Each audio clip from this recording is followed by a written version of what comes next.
Good morning to all of you. मेरा नाम चंदन कुमार झा है।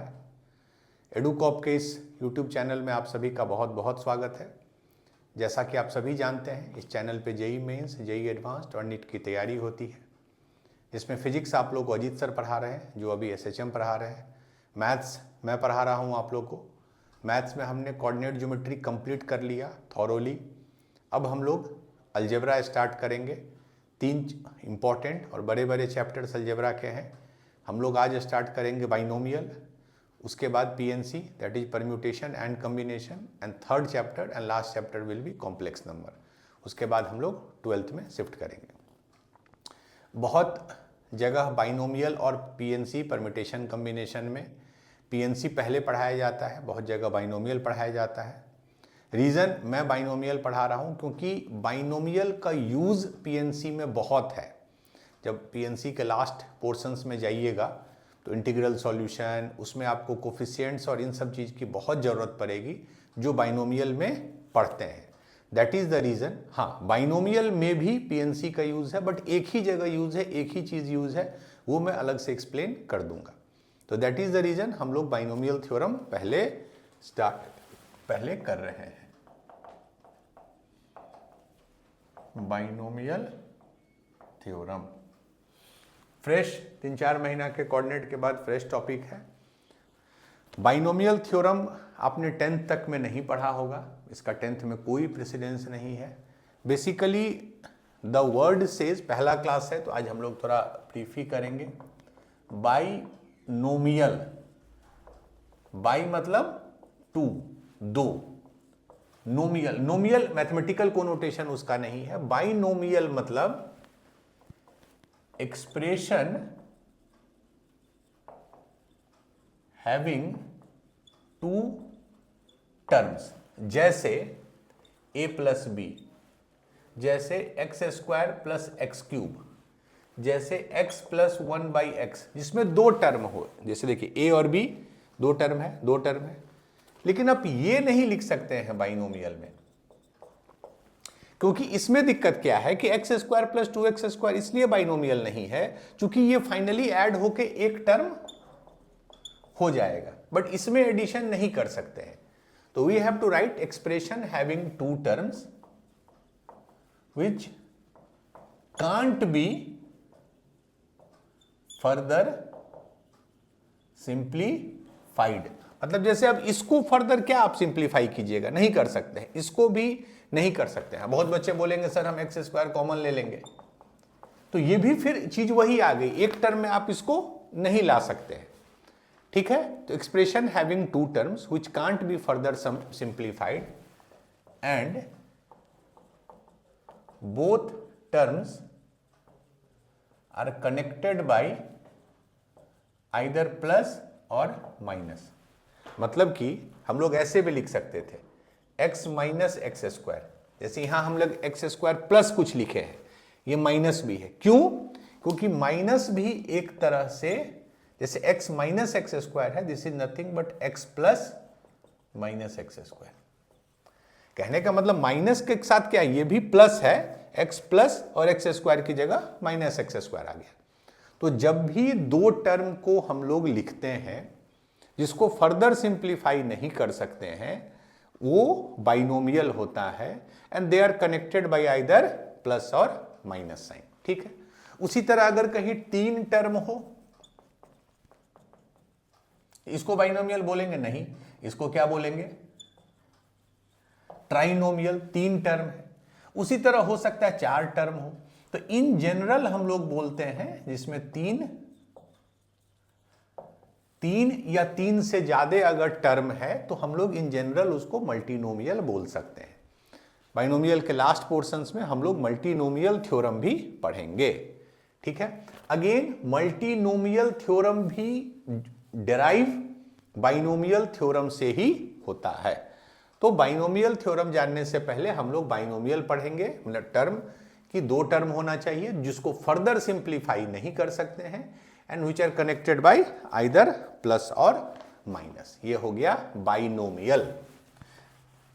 बाइनोमियल थ्योरम में हम लोग क्या पढ़ेंगे, ये तो बाइनोमियल हम लोग समझ गए कि जैसे x प्लस वाई बाइनोमियल है, ठीक है, हम लोग को ये जो वर्ड है थ्योरम,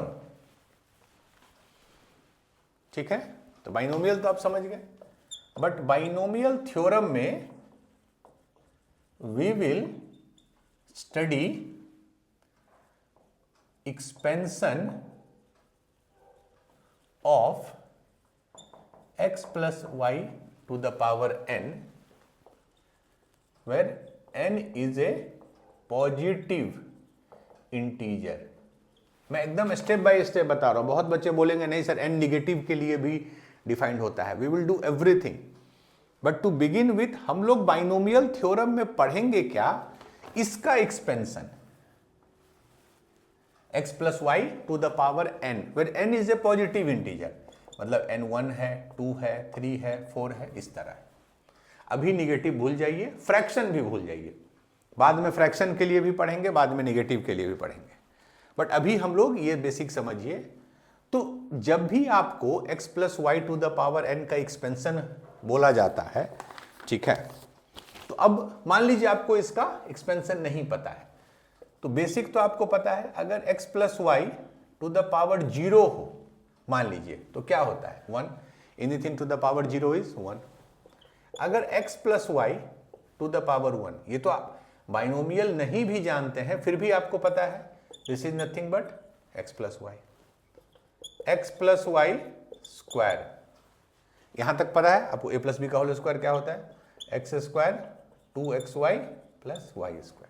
क्यूब तक लोग को याद रहता है, मान लीजिए हम क्यूब वाला भी कर दिए, x cube plus 3x square y plus 3x y square plus y. आगे आपको नहीं याद होगा, हम लोग को किसी को नहीं याद है, 3 तक याद है, बट हो सकता है पावर 10 हो, 12 हो, 14 हो, एनी पॉजिटिव इंटीजर हो. ठीक है, अभी हमको ये बताइए, जितना आपको पता है इससे कुछ आप ऑब्जर्व कर सकते हैं. अब ध्यान से देखिए, पहला जितना भी पावर है, जैसे 0 पावर है तो इसमें कितने टर्म्स आए, एक पावर है तो टर्म कितने आए, मतलब कितने टर्म हो, 1 2. पावर 2 है तो कितना टर्म आया, 1 2 3. पावर 3 है तो टर्म कितना आया, 1 2 3 4. मतलब नंबर ऑफ टर्म जो है वो पावर प्लस 1 होता है. ये आप देख रहे हैं, पावर 2 है तो टर्म 3 आया, नंबर 1.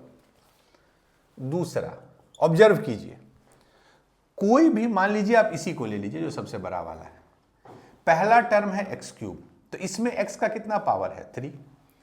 इसमें देखिए x का पावर 2 है लेकिन y का पावर 1 है, तो अगर हम दोनों को ऐड करें, वेरिएबल के पावर को ऐड करें, तो इसमें भी टोटल पावर 3 आता है, इसमें भी 3. इसमें देखिए x का पावर 1 है लेकिन y का 2 है, तो अगर दोनों को ऐड करें 1 प्लस 2 तो इसमें भी 3 आता है.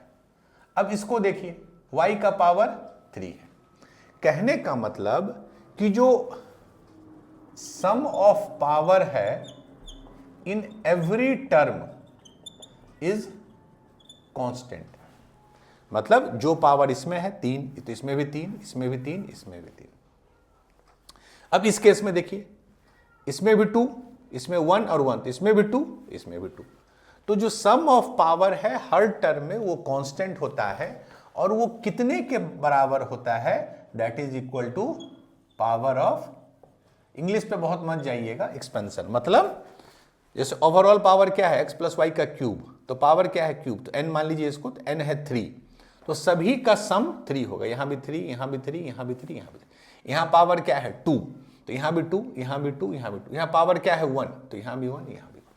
तो दूसरा ऑब्जर्वेशन है कि सम ऑफ पावर जो होगा वो फिक्स्ड होगा, और कितना होगा, जो ओवरऑल हमारे बाइनोमियल का पावर होगा. ठीक है, चलिए नेक्स्ट देखिए. अब देखिए, मान लीजिए पहला टर्म x है, यहां पे x है, तो देखिए फर्स्ट जो टर्म होता है, पहला टर्म, वो क्या होगा, same x with maximum power. Maximum power कितना है 3. अब देखिए हर टर्म में x घट रहा है, 3 था x का पावर, यहां 2 हो गया, यहां 1 हो गया, यहां 0, यहां है ही नहीं. तो बेसिकली x का जो पावर है वो डिक्रीज हो रहा है बाय 1. ठीक है, और ऑब्वियसली जो y का पावर है वो 1 से इंक्रीज हो रहा है। जैसे यहां पे y का नहीं है तो 0 है पावर, यहां 1 है, यहां 2 है, यहां 3 है, तो y का पावर जो है वो बढ़ रहा है 1 से। वैसे भी एक अगर एक घटेगा तो एक क्यों बढ़ेगा? सम को कांस्टेंट होना है, sum has to be constant, sum of power is constant.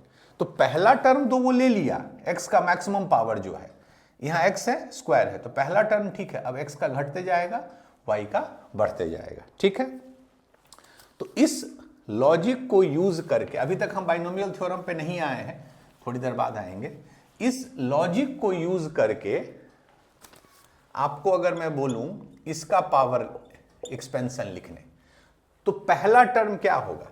x to the power 4। Coefficient भूल जाइए, अभी इससे पहले वाला चीज को भूल जाइए, वही तो हम लोग पढ़ेंगे।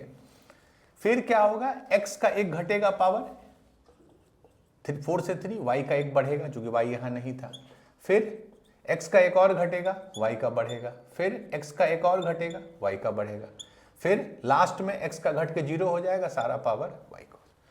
तो ये इसका एक्सपेंशन होगा, बट ये टर्म सही लिखा है हमने, बट ये एज इट इज नहीं होगा, इसके पीछे कोफिशिएंट्स होंगे। जैसे आप याद कीजिए, एक मिनट पॉज कर दीजिएगा, ठीक है। चलिए, तो हम अगर x plus Y to the power 4 का लिखें तो ये सही होगा। जैसे x प्लस वाई का क्यूब का क्या लिखे थे हम? x cube plus 3x square y plus 3x y square plus y cube, ये और ये टर्म तो ये सही है, ऐसा ही आएगा चूंकि हमने ये ऑब्जर्व किया है।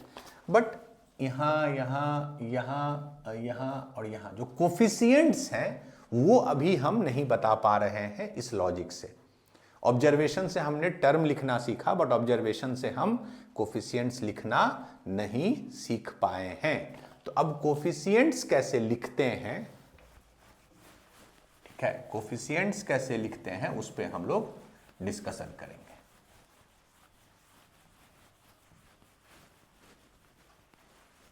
उसके लिए एक टर्म है, आप लोग सुने होंगे, ये नहीं भी सुने हैं तो नो इशू, पास्कल ट्रायंगल। अभी तक हम बाइनोमियल थ्योरम पे आए नहीं हैं, ठीक है। स्टेप बाय स्टेप हम लोग आगे बढ़ रहे हैं। बिना बाइनोमियल थ्योरम के पहले कहां तक हम जा सकते हैं? चलिए, here comes pascal triangle. Pascal triangle basically coefficients को लिखने का एक पैटर्न है। ट्रायंगल वर्ड है, मतलब ये एक ट्रायंगुलर शेप में बनता है, ठीक है। चलिए, मान लीजिए n मतलब है क्या, मैं ये बता दूं पहले। n मैं इसको बोलूंगा हमेशा, जो भी पावर है। अगर n 0 है, मतलब x plus Y to the power 0 हो गया, तो तब तो एक ही आपको कोफिशिएंट ऐसे बनेगा 1, x plus Y to the power 0 1 होता है। अगर n 1 है, 1 मतलब x plus Y to the power 1, तो इसको क्या लिखते हैं हम? x plus y. तो 1 1, ये ध्यान रखिए। अगर ये नंबर यहां लिखा है तो एक इसके लेफ्ट में, एक इसके राइट में, ठीक है। पूरा देख लीजिए तब ज्यादा क्लियर होगा। n बराबर 2, तब देखिए कैसे लिखेंगे। इसके नीचे कभी नहीं लिखेंगे, इसके लेफ्ट में यहां से शुरू करेंगे 1। अब देखिए, ऊपर के जो दोनों नंबर हैं, दैट इज 1 प्लस 1, उसको जब हम ऐड करेंगे तो क्या हो जाएगा? 2। और हमेशा कोई भी रो 1 से शुरू होगा, 1 से खत्म होगा। खाली यहां बीच में 2 क्यों आ गया? क्योंकि 1 प्लस 1 इज 2। हम लोग प्रीवियस रो के दोनों नंबर को ऐड करते हैं। जैसे n बराबर 3, स्टार्ट किससे करेंगे? 1 से। कभी भी इसके नीचे नहीं लिखेंगे, लेफ्ट में लिखेंगे। स्टार्ट हमेशा 1 से होगा। अब देखिए, 1 और 2, 1 प्लस 2 कितना हो गया? 3, तो यहां 3 हो गया। 2 प्लस 1 3, तो यहां 3 हो गया। और फिर लास्ट में 1, ठीक है। स्टार्टिंग और एंडिंग हमेशा 1 से होगा। n बराबर 4, 1, स्टार्ट हमेशा 1 से करेंगे। अब देखिए, नेक्स्ट लिखने के लिए इन दोनों को ऐड, 1 प्लस 3 4, 3 प्लस 3 6, 3 प्लस 1 4, और लास्ट में फिर 1। लास्ट तक मैं लिख रहा हूं n बराबर 5 तक, ठीक है। स्टार्ट करेंगे 1 से, उसके बाद 1 plus 4 5, 6 plus 4 10, 6 plus 4 10, 4 plus 1 5, last में फिर 1। तो ये जो नंबर्स हैं ये कोफिशिएंट्स को बताते हैं। जैसे अब आ जाइए इस पे, ये आखिर किसका एक्सपेंशन था, x plus Y to the power 5। तो क्या होगा एक्सपेंशन, पहला कोफिशिएंट होगा 1, टर्म तो आपको पता है ऑब्जर्वेशन से x टू द पावर 5, दूसरा में कोफिशिएंट होगा 5, टर्म क्या होगा, x में 1 घटेगा और y में 1 बढ़ जाएगा, तीसरा कोफिशिएंट होगा 10, x में 1 घटेगा y में 1 बढ़ेगा, फिर अगला वाले में कोफिशिएंट होगा 10, x में 1 और घटेगा y में 1 और बढ़ेगा, फिर कोफिशिएंट होगा 5 और ये x y 4 एंड लास्ट में हमेशा ये हो जाए। तो यही x plus Y to the power 5 का एक्सपेंशन हो जाएगा। देखिए 6 टर्म होगा, 1 2 3 4 5 6, जितना पावर होता है उससे एक ज्यादा टर्म होता है, ये फिक्स्ड है, नंबर 1। नंबर 2, पहला वाले में x का मैक्सिमम पावर आ जाएगा जो यहां पे है, 5 है तो पूरा पावर, फिर x का 1 1 घटते जाएगा और y का 1 1 बढ़ते जाएगा। और कोफिशिएंट्स कैसे लिखेंगे हम, हमेशा पास्कल ट्रायंगल से, ठीक है। पिछले दो नंबर को ऐड किए तो 4 हो गया, 3 प्लस 3 6, 6 प्लस 4 10। इस तरह हम पास्कल ट्रायंगल क्रिएट करते हैं। दिक्कत है, Pascal triangle is very good. आप x plus Y to the power 5 तो लिख दिए, अगर मैं आपसे पूछ दूं x plus Y to the power 9, इसमें कितने टर्म होंगे, number of term is always power plus 1, तो 9 प्लस 1 10 टर्म होंगे। तो अब 9 के लिए आपको इतना लंबा ट्रायंगल बनाना पड़ेगा, क्योंकि इसमें एक चीज देखिए, 5 लिखने के लिए आपको पहले 4 लिखना जरूरी था, 4 के लिए 3, 3 के लिए 2, 2 के लिए 1, 1 के लिए 0, तो स्टार्ट आप यहीं से कीजिएगा। तो अब सोचिए 9 तक ले जाने के लिए कितना लंबा ट्रायंगल बनेगा। That is the reason for larger values of n Pascal triangle बहुत हेल्प नहीं कर पाता है। बट पास्कल ट्रायंगल आपको एक पैटर्न बता दिया कि छोटे पावर के लिए आप इसको यूज कर सकते हैं। देखिए टर्म लिखने में तो आपको कोई कंफ्यूजन नहीं है, वो तो मैंने शुरू में ही ऑब्जर्वेशन से बता दिया। दिक्कत होता है कोफिशिएंट लिखने में, और कोफिशिएंट के लिए रूल पास्कल ट्रायंगल है, if n is small. Now here comes the role of binomial theorem, कि कैसे हम किसी भी n के लिए कोफिशिएंट्स लिख सकते हैं, ठीक है। तो चूंकि अब हम लोग बाइनोमियल थ्योरम स्टार्ट करेंगे, तो उसके लिए कुछ प्री रिक्विजिट है, मैं 5 मिनट टाइम लूंगा, जो हम लोग पीएनसी में नॉर्मली पढ़ते हैं, ठीक है। मैं प्री रिक्विजिट है, प्री रिक्विजिट मतलब ये आपको पहले से आना चाहिए, ये एक्चुअल में हम पढ़ेंगे, डेप्थ में पढ़ेंगे when we will study PNC, ठीक है। चलिए पहला एक चीज है आपको जानना, फैक्टोरियल। फैक्टोरियल क्या होता है, जैसे मान लीजिए 4 फैक्टोरियल, फैक्टोरियल का ये सिंबल है, ये ऐसे, जैसे इंग्लिश में एक्सक्लेमेशन मार्क होता है वैसे। कोई भी नंबर होगा जैसे 1 2 3 4 5 6 7, 4 फैक्टोरियल, इसका मतलब होता है 4 वो नंबर को मल्टीप्लाई कीजिए एक छोटे नंबर से, 3 को मल्टीप्लाई कीजिए एक छोटे नंबर से, 2 को मल्टीप्लाई कीजिए एक छोटे नंबर से, 1 तक। 0 मत चले जाइएगा, क्योंकि किसी भी नंबर को 0 से मल्टीप्लाई कीजिएगा तो फाइनली वो 0 हो जाएगा। तो एक एक घटाते हुए वी गो टिल 1, या इसको ऐसे भी आप लिख सकते हैं, चीज एक ही है, ठीक है। तो जैसे मैं पूछ दूंगा आपसे 10 फैक्टोरियल, 10 फैक्टोरियल ऐसे लिखा रहेगा, means 10 into 9 into 8 into 7 into 6 into 5 into 4 into 3 into 2 into 1 कोई मतलब नहीं है लिखने का, बिकॉज 1 से मल्टीप्लाई करने पे थिंग्स रिमेन्स द सेम। तो इन जनरल n फैक्टोरियल होता है n into n minus 1 into n minus 2 into n minus 3, ये कहां तक जाएगा, 2 1, लास्ट में 1 तक जाएगा, एक एक घटाते हुए। इस तरह देखिएगा तो वो एक एक बढ़ते हुए दिखेगा, ठीक है। तो जैसे 4 फैक्टोरियल कितना हो गया, 4 गुने 3 12, 12 दूने 2 24। 5 फैक्टोरियल क्या हो गया आपको, 5 into 4 into 3 into 2 into 1, that is 120। 1 factorial क्या हो गया, 1, क्योंकि वो लास्ट वही है, दैट इज 1। जीरो फैक्टोरियल इस रिजल्ट से जो अभी मैंने बताया, ये इस एक्सप्रेशन से आप जीरो फैक्टोरियल नहीं निकाल पाएंगे। Again zero factorial we will discuss in detail जब हम लोग पीएनसी पढ़ेंगे, बट जीरो फैक्टोरियल का वैल्यू होता है 1।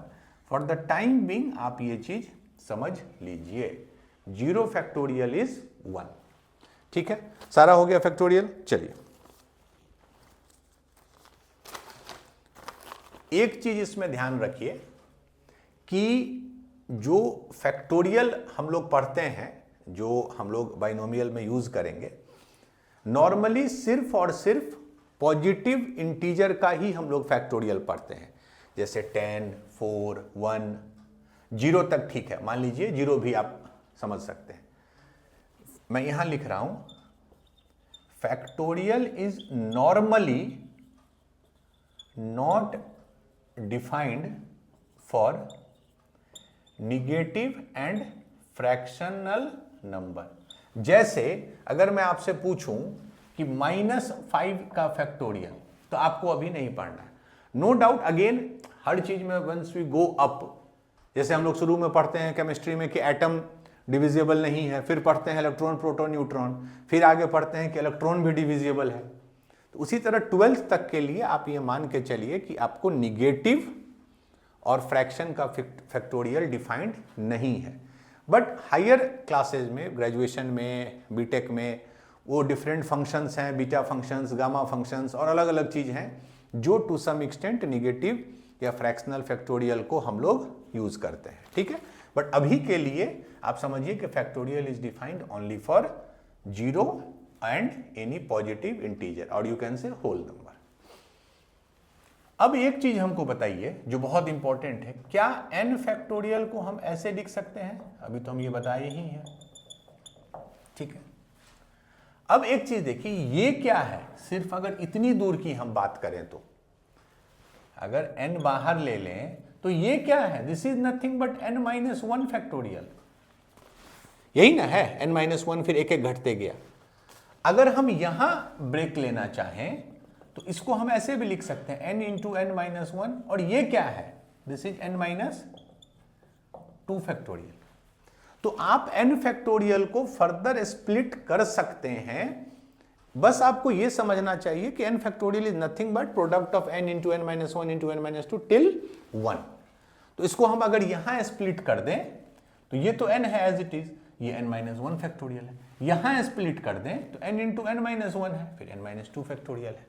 तो ये एक इंपॉर्टेंट रिजल्ट है कि n factorial is equal to n multiplied by n-1 factorial. तो फैक्टोरियल का जितना रिक्वायरमेंट है, वैसे आगे हम लोग बहुत करेंगे इस पे बीएनसी में, इसीलिए मैं पहले बाइनोमियल पढ़ाया कि इसमें कम पीएनसी का आपको जरूरत है, बट पीएनसी में बाइनोमियल की बहुत जरूरत पड़ती है। ठीक है, चलिए लेट मी चेक, कोई छूटा नहीं हो। ठीक, अब एक फैक्टोरियल है और दूसरा NCR। ये एक टर्म है, बहुत बच्चे जानते होंगे, बहुत बच्चे नहीं जानते होंगे, मैं एक्सप्लेन कर देता हूं। ठीक है, ये हम लोग, this is the crux of permutation combination.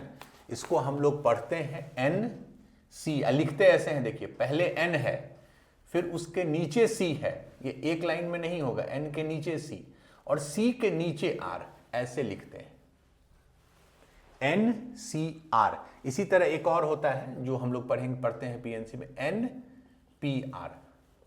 खैर अभी हमारे लिए ये रेलिवेंट नहीं है, हमारे लिए ये रेलिवेंट है।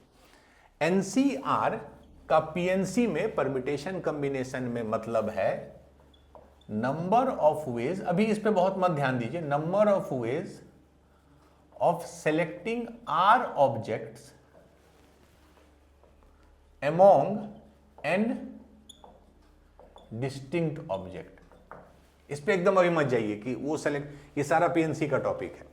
एनसीआर का मतलब यही होता है, आपके पास अगर n ऑब्जेक्ट है, मान लीजिए n हमारे पास 3 है और r हमारे पास 2 है मान लीजिए, तो मैंने कैसे लिखेंगे? 3c2।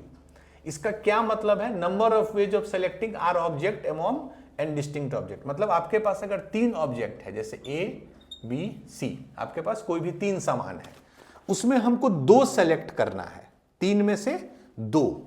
तो क्या क्या सेलेक्ट कर सकते हैं, एक बार ए बी, एक बार ये सेलेक्ट कर लिए, एक बार बी और सी, एक बार सी और ए।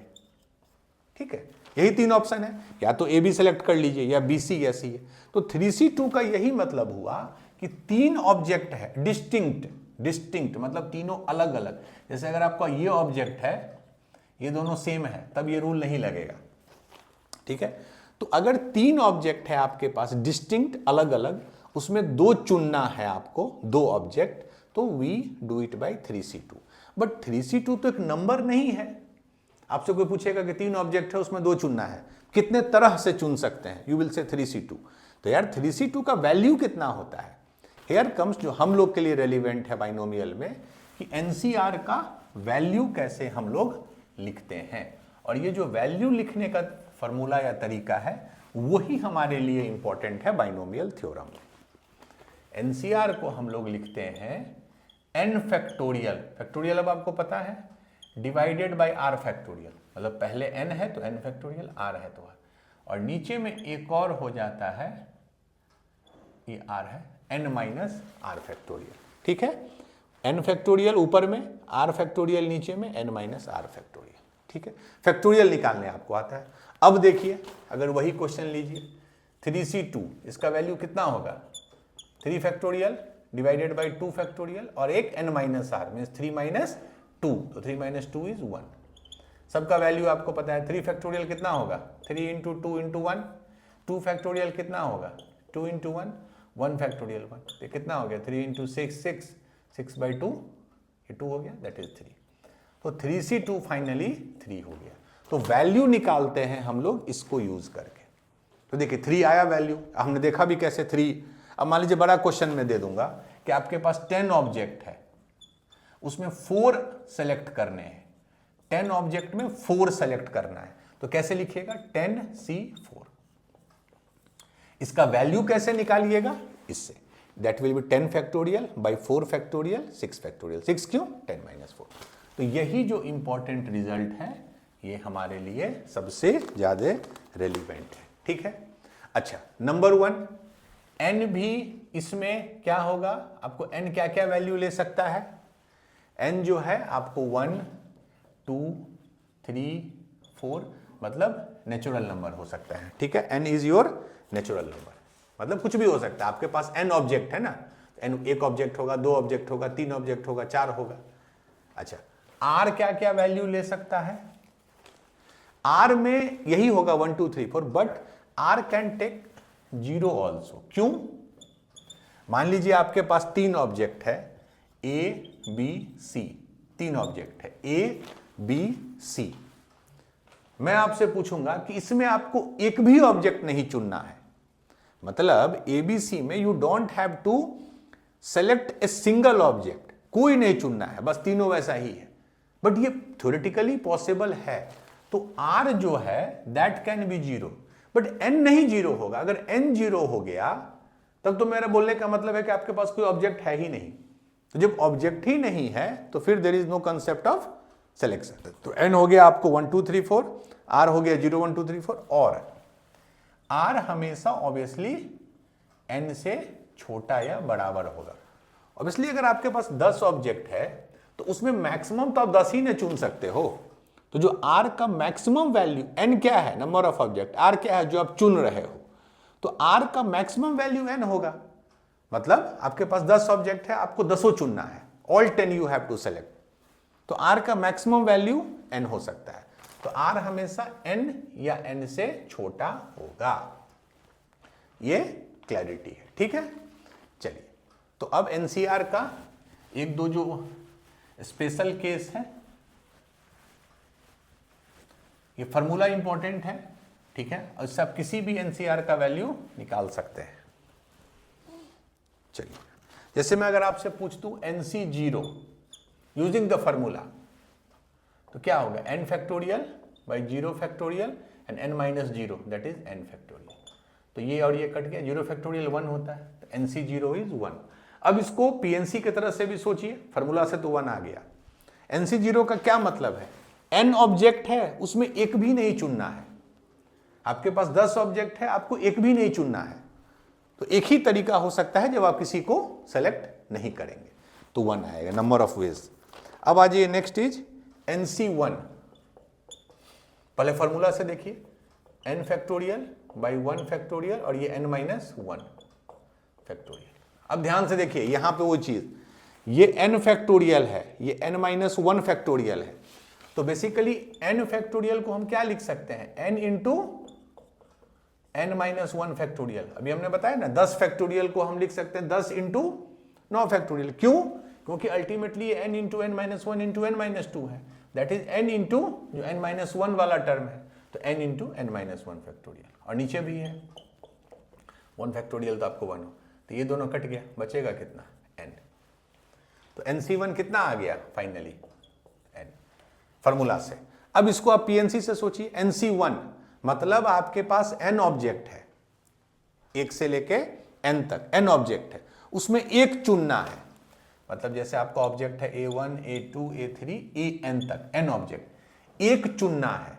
तो कितना तरीका होगा, एक बार इसको चुनेंगे एक तरीका, एक बार इसको चुनेंगे एक तरीका, एक बार इसको चुनेंगे एक तरीका, इसी तरह करते करते टोटल n वेज होगा। तो आया भी n, ठीक है। NC0 इज 1, NC1 इज, ये 2-3 स्टैंडर्ड है जो आपको याद रहना है। NC1 इज n, आप फॉर्मूला से भी देख लीजिए, PNC से। एक है NCN, आपके पास 10 ऑब्जेक्ट है, 10 चुनना है। पहले फॉर्मूला से देखिए, n फैक्टोरियल, नीचे में n factorial and n minus 1, n minus n 0 0 factorial, cut गया, बचेगा 1, ठीक है, 1 आया। अब NCN सोचिए PNC से कि n ऑब्जेक्ट है, n चुनना है, मतलब आपके पास ये n ऑब्जेक्ट है और मैं बोलूंगा सारा आपको चुनना है, सारा आपको सेलेक्ट करना है। तो एक ही तरीका हो सकता है जिसमें सारा हम सेलेक्ट कर ले, ठीक है। तो ये NC0 NC1 NCN ये सब इंपॉर्टेंट है, ठीक है।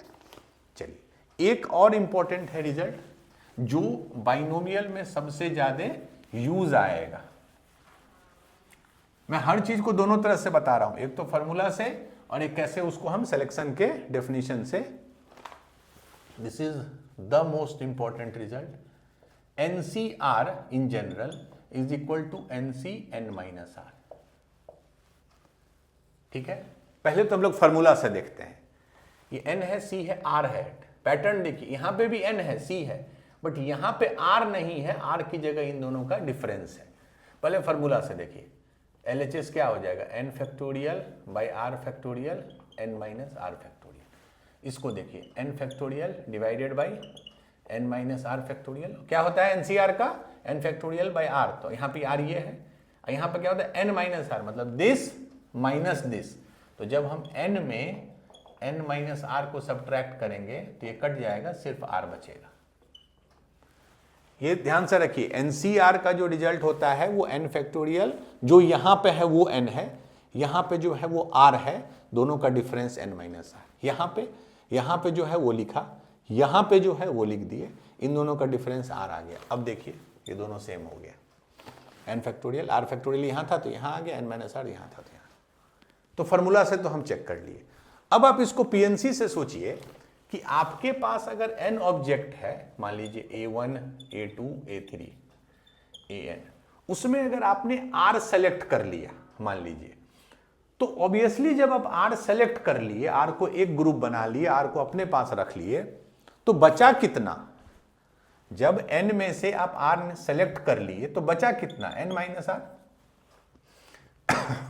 जैसे 3 ऑब्जेक्ट हैं ABC, मैं बोलूंगा इसमें 2 सेलेक्ट कर लो, तो जैसे ही आप A और B सेलेक्ट कर लिए तो ऑटोमेटिक C अलग हो गया ना।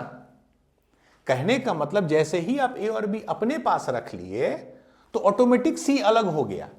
तो व्हाट आई एम सेइंग कि जब R ऑब्जेक्ट आप एक तरफ कर दिए, चुन लिए, सेलेक्ट कर लिए, तो ऑटोमेटिक जो बचे हुए हैं that is n minus r, वो एक अलग बन गए।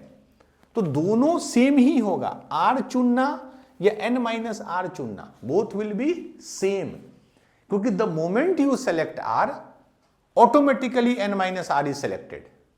आपके पास अगर 4 ऑब्जेक्ट है A B C D, मैं बोलूंगा 3 चुन लीजिए।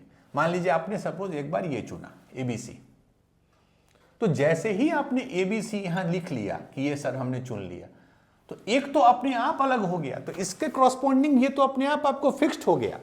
The moment you have selected ABC, ये फिक्स्ड हो गया कि D अलग हो गया। तो R सिलेक्शन और N-R selection is indirectly same, इसीलिए NCR is equal to NC-N-R in PNC ways. Binomial और डेफिनेशन से भी ये प्रूव होता है। ठीक है, चलिए अब यूज जब करेंगे व्हेन वी विल डू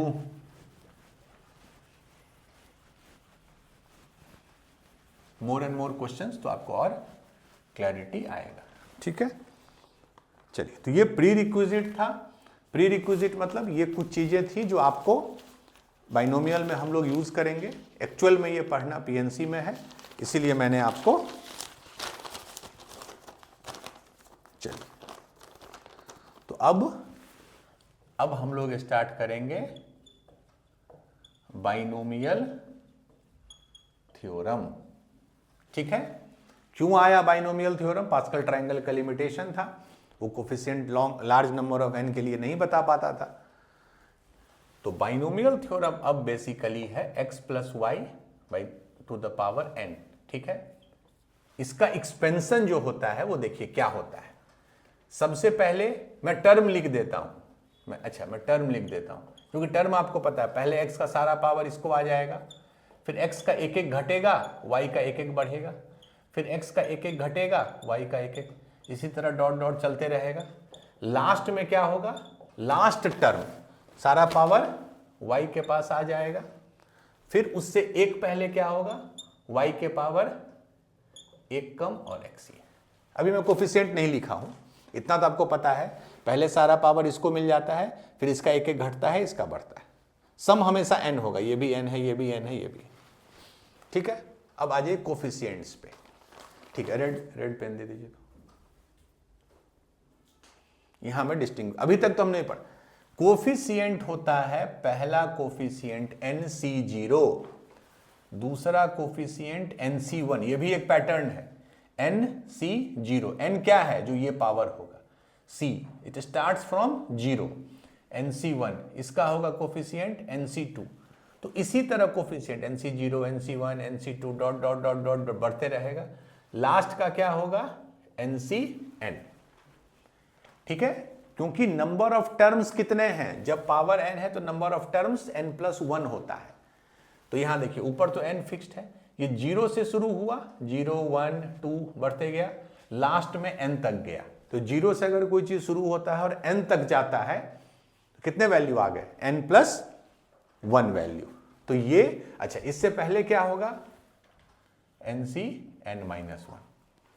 देखिए नीचे का ये देखिए सब 0, 1, 2 एक एक बढ़ते जा रहा है, लास्ट में n पे रुकता है। तो इससे पहले वाले में इससे एक कम होगा, n+1, फिर बढ़ेगा, n हो जाएगा।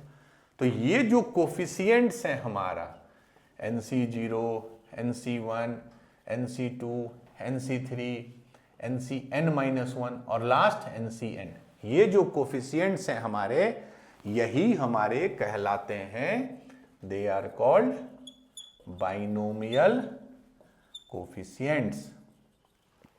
और ये जो थ्योरम है, ये जो एक्सपेंशन है x plus Y to the power n, अब n में कुछ भी दे दूं, आपको 10 दे दूं, तो 10C0, मैं फिर से बता रहा हूं, 10C0 x to the power 10, फिर 10C1 x पे एक एक घटेगा, y पे एक एक बढ़ते जाएगा, लास्ट टर्म NCN और सारा पावर y को। ठीक है, चलिए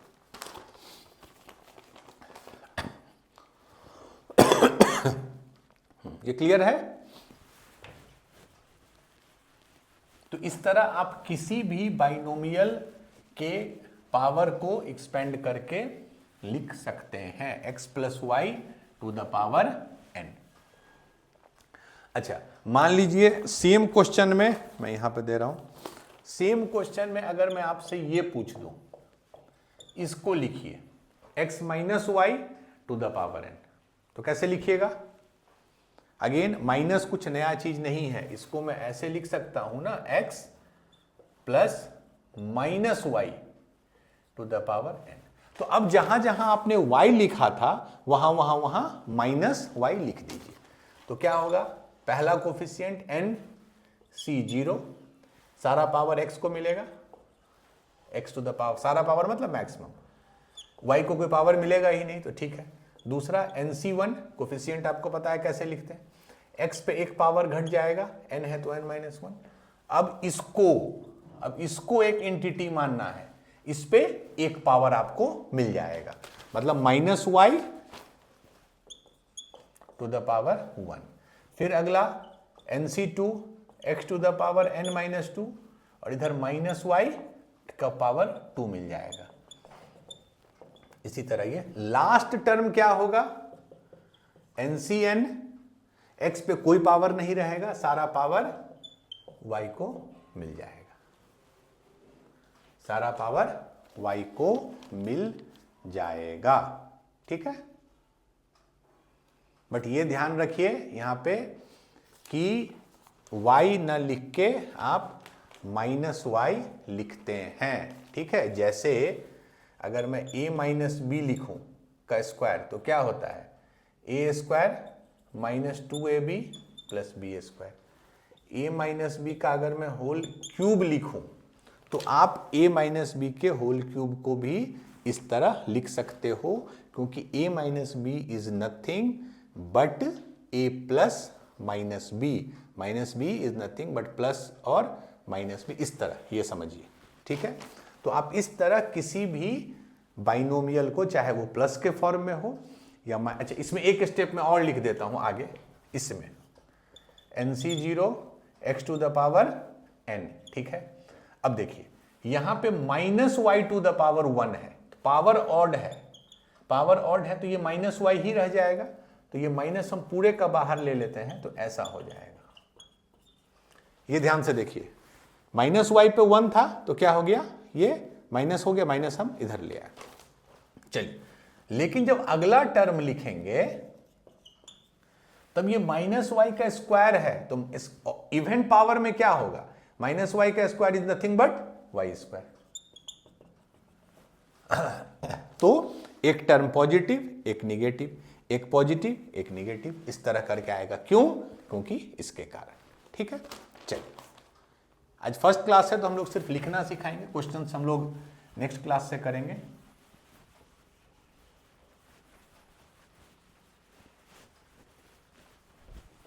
फर्स्ट क्लास में बेटर है स्पीड थोड़ा एवरेज ही रखा जाए। जैसे एक और था इसमें, हाँ, अब इसमें कुछ ऑब्जर्वेशन देखिए क्या है, मोस्टली ऑब्जर्वेशन वही है जो हमने पहले पढ़ा। नंबर ऑफ टर्म क्या होगा, दैट विल बी n+1, मतलब अगर पावर में जो n है तो नंबर ऑफ टर्म हो जाएगा n+1। ये हमने शुरू में भी देखा था जब हम लिखे थे उसको। नंबर 2, चलिए रिपीटेशन ही है, sum of power of x and y is equal to n, always. दोनों जो वेरिएबल्स हैं उसके जो पावर हैं उनका सम हमेशा फिक्स्ड होगा, और वो क्या होगा वो x + y to the power n, sum हमेशा इसके बराबर होगा, ठीक है। और क्या है next, C, sorry, power of x एक एक घटेगा बाई 1, पावर ऑफ y बढ़ेगा बाई 1। नेक्स्ट है D, ठीक है। चलिए, ये अब देखिएगा थोड़ा ध्यान से, नेक्स्ट पॉइंट जो है, बाइनोमियल कोफिशिएंट इक्विडिस्टेंट, ये इंपॉर्टेंट पॉइंट है, from starting and end are same. जैसे मैं एग्जांपल से समझाऊं, सिंपल एग्जांपल से, a + b का क्यूब तो क्या है, a³ + 3a² b + 3ab² + b³, ये लिखते हैं, ठीक है। सिर्फ कोफिशिएंट पे आ जाइए आप। पहला वाला कोफिशिएंट क्या है, 1, तो लास्ट वाला भी 1 होगा। सेकंड कोफिशिएंट क्या है, स्टार्टिंग से सेकंड कोफिशिएंट क्या है, 3, तो एंड से भी जो सेकंड कोफिशिएंट है, मतलब ये कोफिशिएंट की सिर्फ बात हो रही है, तो वो भी 3 होगा। इसका मतलब जो स्टार्टिंग से पांचवा कोफिशिएंट होगा वही कोफिशिएंट एंड से भी पांचवा टर्म का कोफिशिएंट होगा। क्यों? क्योंकि जब आप इसका एक्सपेंशन देखते हैं NC0, मैं सिर्फ कोफिशिएंट लिख रहा हूं, NC1 NC2 लास्ट आएगा, सेकंड लास्ट ये, लास्ट ये, ऐसा आता है। अभी हमने बताया forget about term, just coefficient. पहला कोफिशिएंट क्या है? NC0। उधर से पहला क्या है? एंड से NCN। क्या दोनों सेम है? बिल्कुल, दोनों 1 होता है। एंड वी नो कि जो NCR होता है वही NCN-R होता है। मतलब जो 10C4 होगा, जो 10C4 होगा वही इक्वल होगा 10C6 के। मतलब अगर R4 है एंड 10 है, यहां देखिए तो N-R दैट इज 10 - 4 6। मतलब जो 10C4 होगा वही होगा इक्वल 10C, इन दोनों का डिफरेंस है। तो यहां क्या है? दूसरा टर्म देखिए NC1, और यहां क्या है? NCN-1। अगर मैं कंपेयर करूं NC1 NCN-1 से, क्या दोनों सेम होंगे? बिल्कुल, क्योंकि अगर हम इसको NCR ले लें तो ये NCN-R है। ठीक है, तो थर्ड टर्म देखिए, ये NC2 है, यहां पे होगा NCN-2, दोनों सेम होगा। तो अगर हम इधर से ले लें rth टर्म, मान लीजिए हम इधर से 10वां टर्म ले लें इधर से, और उधर से जो हम 10वां टर्म ले लेंगे, दोनों सेम होगा, दोनों सेम होगा। ये क्लियर है? हमने 2-3 डिमोन्स्ट्रेशन से आपको बता दिया। ठीक है, चलिए बाकी अभी ये सब चीज ये मत सोचिएगा यहां खत्म हो रहा है। More and more questions we will do, चीजें और क्लियर होंगी। तो स्टार्टिंग से जो 10वां कोफिशिएंट होगा वही कोफिशिएंट एंड से भी 10वां वही होगा। चलिए, ये हो गया। नेक्स्ट, कभी कभी क्या होगा, ये बहुत कॉमनली यूज होता है, 1 + x⁴n पूछ देगा आपसे। सेम है, ये तो और सिंपल है। हम लोग तो जनरल पढ़े हैं x + y को लेके। x + y मतलब, x मतलब ये पहला टर्म पढ़े थे, y मतलब दूसरा टर्म। इसमें कैसे लिखेंगे?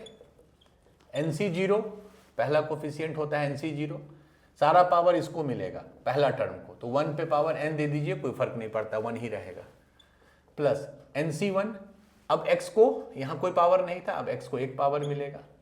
NC2, अब x को 2 पावर मिलेगा। 1 इसलिए नहीं लिख रहे हैं, 1 लिखने से कोई फर्क नहीं पड़ता। लास्ट टर्म क्या होगा? कोफिशिएंट हो जाता है NCN, और सारा पावर इसको मिल जाएगा, दूसरे वाले को, दैट इज x⁴n। तो यही 1 + x⁴n का एक्सपेंशन होगा। उसी लॉजिक से अगर मैं पूछ दूं आपसे इसका एक्सपेंशन, 1 - x⁴n, कुछ नहीं, x इसको हम क्या लिख सकते हैं? 1 प्लस, जब भी माइनस हो तो आप ऐसे सोचिए बस। अब जहां जहां x था वहां वहां -x रखिए इसमें, तो क्या हो गया? NC0, अब x की जगह -x रखेंगे तो ये माइनस हो गया, लेकिन यहां प्लस ही रहेगा, जो कि -x रखने पे भी लास्ट जो टर्म है, ये ध्यान रखिए, x की जगह आपको -x रखना है। बट अगर n इवन है मान लीजिए, तब तो ये सेम एज x⁴n हो जाएगा। अगर n ऑड है तब ये इधर माइनस आ जाएगा। तो इसको लिखने का एक और तरीका है, सेम चीज को NCN, -x को हम कैसे लिखते हैं? ध्यान से देखिए, -1 ऐसे लिख सकते हैं, -x को -1 × x। अब क्या करेंगे? -1 को वो पावर दे देंगे, -1⁴n, और ये x⁴n। तो ऐसे भी लिखते हैं। रीजन बहुत सिंपल है कि हम x चाहते हैं x ही के फॉर्म में रहे। तो देखिए यहां लेकिन एक्स्ट्रा क्या आ जाएगा? -1⁴n। अब अगर n इवन है तो ये 1 ही हो जाएगा, यहां प्लस रह जाएगा। n ऑड है तो ये माइनस है, तो यहां माइनस आ जाएगा। ठीक है, चलिए ये हो गया।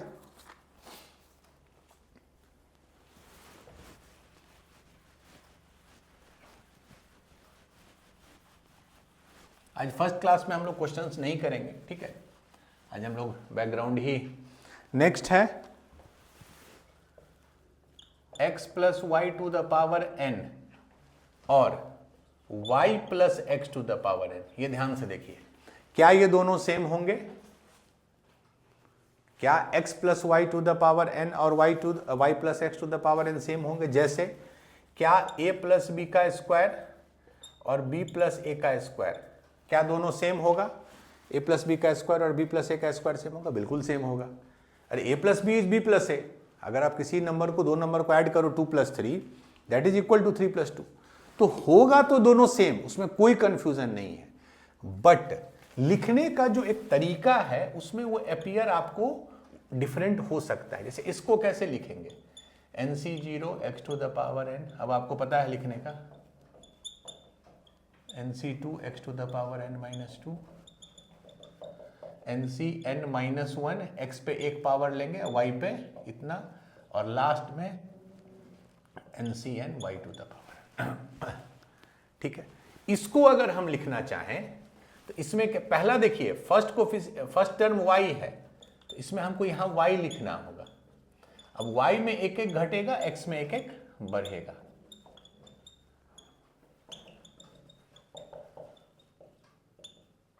इसमें पहले y था तो इसमें x to the power n minus 1 हो जाएगा और y plus NCn x to the power. देखिए दोनों एकदम सेम है, क्योंकि यहां देखिए y to the power n का कोफिशिएंट क्या है? NC0। यहां y to the power n का कोफिशिएंट क्या है? NCn। दोनों सेम होता है। NC0 is equal to NCn because NCr is equal to NCn minus r।